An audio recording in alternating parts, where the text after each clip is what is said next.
नमस्कार, श्री स्वामी समर्थ. मी प्रियांका. आज करायचे आहेत घावण. चला तर मग साहित्य बघूया. 3 वाट्या तांदळाचं पीठ आहे. हे राशनच्या तांदळाचं पीठ आहे. घरच्या आटा चक्कीवर दळलेलं पीठ आहे. हे तुम्ही बघू शकता, बारीक असं दळलेलं आहे. चवीनुसार मीठ घालायचं आहे. यामध्ये थोडं थोडं करून आपण पाणी घालणार आहोत.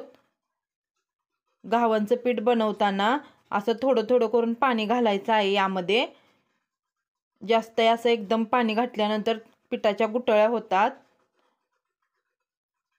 हळूहळू करून आपण आता पाणी घालूया आणि घावणचं पीठ आपलं तयार करून घेऊया.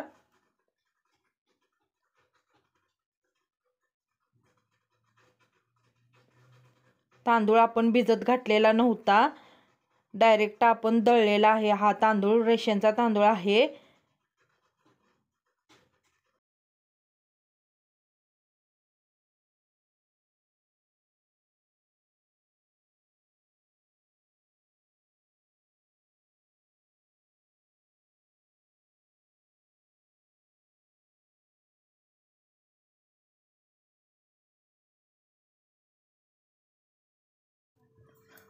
अजून थोडंसं घट्ट वाटतंय पीठ.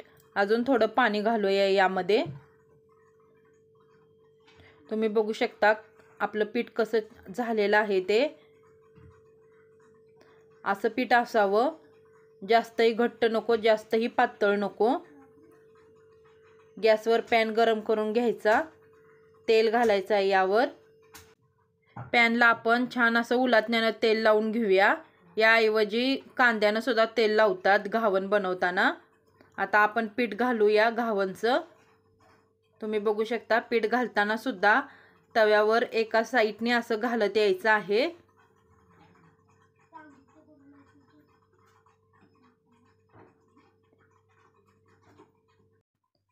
सकाळच्या नाश्त्याच्या घाई गडबडीत सुद्धा आपण तांदळाचं पीठ घरामध्ये असलं ना की असं पटकन असं घावण तयार होतं. 1 वाटीमध्ये 4 ते 5 घावण होतात. तुम्ही बघू शकता, असं पातळ असंच पीठ असावं. हे जास्त पण दाट नसावं. थोडंसं घट्ट केलं तर घावण उलटताना मध्येच फाटतात. असं जाळीही सुटत नाही त्याला. थोडंसं असं पातळ असलं की पीठ, तुम्ही बघू शकता जाळी कशी सुटलेली आहे. आता दुसरंही आपण करून घेऊया.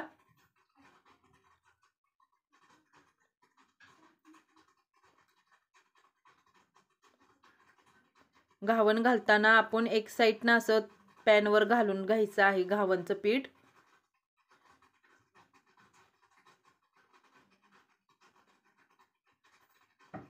गॅसची फ्लेम मोठीच असावी. घावण बनवताना तवा आपला थंड असा होऊन द्यायचा नाही, जास्त पण असा गरम असावा, एकदम असा कडक.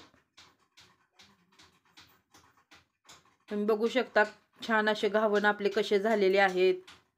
तुम्ही बघू शकता झटपट असे आपले घावण तयार झालेले आहेत. चटणी सोबत किंवा बटाट्याची भाजी सोबतही आपण हे घावण खाऊ शकतो. आजचे झटपट असे घावण कसे झाले, लाईक, कमेंट